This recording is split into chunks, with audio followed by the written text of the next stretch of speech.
que alianzas estratégicas público-privadas, la implementación de estas iniciativas sean un hecho y no se queden en el papel. Gracias. Realmente compartir un poco qué fue lo que más, tenemos un par de minutos más desde tu punto de vista, qué es lo que más te llamó la atención de la discusión del rol de la universidad y la comunidad universitaria en esta vinculación al desarrollo del país. Sí, Jesús, pues lo que yo creo en realidad que todos estábamos de acuerdo es que las universidades deberían enfocarse en no ayudar por ayudar o no crear por crear, sino ver cuáles son las poblaciones que tienen condición de crecimiento o tienen una vulnerabilidad que se pueda ayudar y poder enfocar todas nuestras actividades en esto. O sea, no, como les decía, no es solamente hacer las cosas por hacerlas y decir, no, es que nosotros tenemos una muy buena parte social. Es miremos en realidad en qué podemos contribuir y qué nos va a servir. Había una mesa que además le tocó el punto del deporte, ¿no? ¿Qué escuchaste de tus compañeros en este sentido? Sí, eso me pareció también muy interesante y es que ellos concluían en que el deporte es algo que disciplina y es algo que en realidad nos falta a muchos jóvenes hoy en día y en realidad es algo que se debería fomentar más. Entonces la conclusión principal de ellos es que por medio del deporte se iba a generar una disciplina integral que se podía llevar a otras áreas del conocimiento y de la vida personal de cada joven de la Alianza del Pacífico. Correcto, el rol de la universidad en la promoción del deporte, ¿no? Esa es la idea que se quería transmitir. ¿Qué te llevas del ejercicio que acabas de vivir con tus compañeros? Bueno, me llevo las perspectivas. Por ejemplo, en mi mesa de diálogo, una compañera nos contaba un caso de Chile que nos decía que en la zona donde ella estaba había mucha materia prima para la cerveza, pero no había personas capacitadas para fermentarla y convertirla en cerveza. Entonces nos decía que ella participó, la comunidad de ella estuvo en un proyecto donde ahí sí los tecnificaron y pudieron participar en ese proyecto. Entonces me parece que es algo que se ve, creo que en todos los países, es eso, tenemos en qué trabajar, pero en realidad no nos estamos enfocando en eso. Y yo creo, básicamente el comentario que a mí me gustaría compartir con todo el auditorio es que escuché prácticamente de todos los muchachos en todas las mesas las palabras compromiso, las palabras exigimos, pero también quisiera yo decirles a ustedes jóvenes que es muy importante que el compromiso y la exigencia sea en los dos sentidos, en los dos canales. Por supuesto, las universidades, como se dijo en el panel antes de salir al almuerzo, se tiene que modernizar la educación, pero también es importante que ustedes conozcan más de lo que sus universidades están desarrollando para cumplir las demandas de cada una de sus regiones. Muchísimas gracias.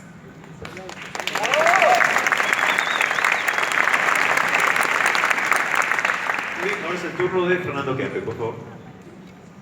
Hola, gracias.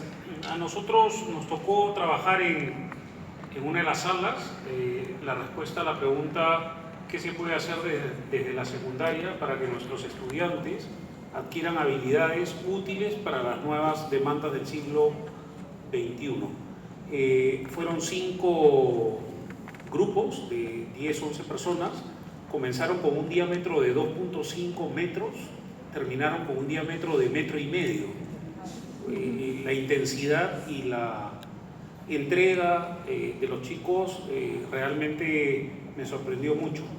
Y aquí conmigo está Gianfranco Espinosa, que fue el representante elegido por los 50 chicos, que nos trae una conclusión general con 4 o 5 ideas centrales muy interesantes que quisiera que compartan. ¿Qué tal? Buenas tardes. Bueno, dando respuesta a la pregunta número 3, en sí, sintetizar todas las ideas, sintetizar todo lo que se ha llevado, ha sido un trabajo un poco tedioso, pero al final a las conclusiones que se ha llegado es que la educación secundaria le urge un nuevo modelo educativo en el cual se desarrolle valores, se desarrolle liderazgo dentro de los alumnos, se desarrolle la proactividad, que el alumno tenga flexibilidad y el emprendedurismo y que la educación sea bilingüe. ¿A qué vamos? A que no sé si ustedes se pueden, o sea, esto es desarrollo de una nueva clase o de una nueva clase de matemáticas o de una nueva clase de literatura o de biología, una nueva clase en la cual vean cada uno de estos aspectos, o sea, se desarrolle el trabajo, se hagan mesas de trabajo en el cual el profesor sea un moderador y que califique no solamente la nota por haberse memorizado algo o haber comprendido algo, sino califique también el desarrollo del líder o del jefe de grupo, qué tan hábil, o sea, a obtener esas habilidades, o sea, proactividad que pueden tener, o sea, enfocarnos en desarrollar esas habilidades, la proactividad, la flexibilidad, porque al final nosotros vivimos en un mundo que cambia constantemente. Entonces, si estos alumnos salen para la secundaria y no están calificados o no tienen esa proactividad, esa flexibilidad al cambio, no son líderes desde temprana edad, ¿qué esperamos de ellos, no? O sea, ¿qué esperamos a futuro o dentro de las universidades? Porque ahí ya muchas veces es difícil de repente que puedan adquirir ciertas características que de repente se puede formar con una base muy sólida desde la educación secundaria. Entonces, básicamente, toda esa es la conclusión de a lo que se había llegado en esa mesa de trabajo. Muy bien, gracias. Berenice, por favor.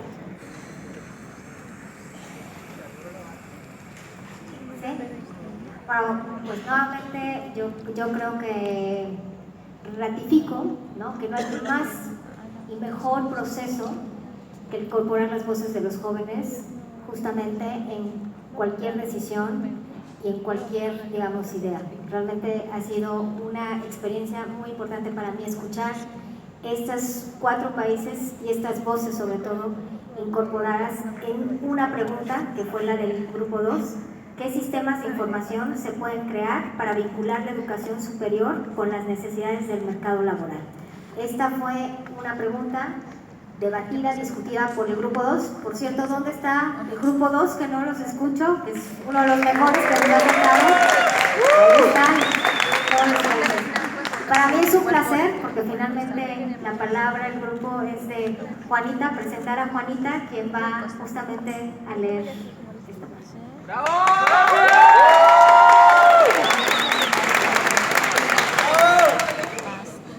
Buenas tardes. A continuación, el acta final del Grupo 2. Reunidos este 19 de mayo de 2016 en Lima, Perú, 50 jóvenes de la Alianza del Pacífico sugerimos 4 propuestas con distintas acciones específicas, cada una para crear sistemas de información para vincular la educación superior con las necesidades del mercado laboral. La propuesta número 1. Crear una plataforma unificada de los países de la Alianza del Pacífico, manejada por el Estado con intervención relevante del sector privado para fomentar y consolidar las ofertas laborales adaptadas a las necesidades del mercado. Propuesta número 2. Sistema integrado de empleabilidad juvenil que articule el sector privado, público y la academia con la finalidad de vincular las necesidades del campo laboral con la oferta educativa. Propuesta número 3. Crear un comité conformado por un representante de las empresas, del Ministerio de Trabajo y liderado por el Ministerio de Educación para organizar y coordinar capacitaciones y sesiones de actualización por periodos específicos para los docentes, buscando así una mejora continua e integral en las modalidades de enseñanza acordes a las necesidades del mercado laboral actual. Propuesta final.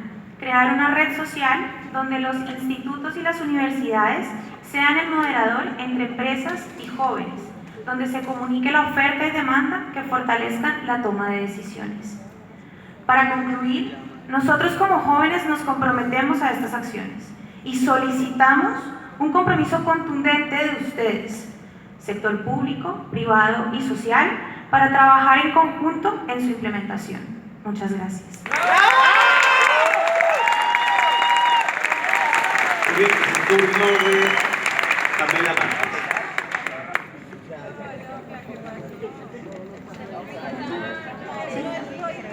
Bueno, el grupo en el cual estuvimos trabajando tenía una alta motivación por la discusión en profundidad. Por tanto, fue bastante difícil llegar a una conclusión, tanto así que al final los 5 expositores de cada uno de los círculos de trabajo querían exponer. Entonces fue muy discutido, fue muy rica la conversación. Pero la pregunta que a nosotros nos tocó fue cómo motivar, cómo incentivar en los jóvenes o cómo incentivar que los jóvenes ingresen a la formación técnico-profesional. Le dimos bastantes reacciones a la pregunta, pero en síntesis es eso. Joshua va a presentar las conclusiones del grupo. Bueno, ante esta pregunta, nosotros preliminarmente consideramos 4 grandes actores digamos, en juego. El primero, el sector público; en segundo lugar, el sector privado; las instituciones de educación técnica; y por último, los colegios. Estos 4 elementos trabajan de manera armoniosa para poder justamente revalorizar las carreras técnicas. Y logramos tres grandes conclusiones. La primera, incorporar en los sistemas de educación mayor información sobre el mundo de las carreras técnicas. Esto incluye de qué se tratan las carreras técnicas, cuáles son sus aplicaciones prácticas, cuál es la línea de carrera que un técnico podría esperar, etc. Así se lograría un trabajo colaborativo entre, en el caso de una institución del sector público, el Ministerio de Educación, por ejemplo, y los colegios. En una segunda conclusión a la que llegamos fue que es necesario reforzar al técnico dando un mayor valor social, público y empresarial. Esto podría lograrse al juntar 2 jugadores que mencionamos al inicio, al sector público y al sector privado, en foros, seminarios, congresos especializados de repente en alguna de las carreras técnicas. Podrían desarrollarse mayor cantidad de eventos, foros como estos, pero de repente especializados justamente, como mencionaba, en alguna carrera en particular. Y obviamente estos deben ser sumamente difundidos para que la sociedad pueda revalorizar, como mencionaba en un inicio, a las carreras técnicas. Y por último, fomentar la educación dual, dándole a los técnicos la oportunidad de realizar prácticas en el campo laboral. Aquí incluimos la participación de 2 jugadores, los institutos y los sectores públicos y privados. Todo esto tiene un único fin, y es darle a las carreras técnicas el valor que merecen y lograrlas posicionar lograr que sean tan válidas como una carrera profesional. Gracias.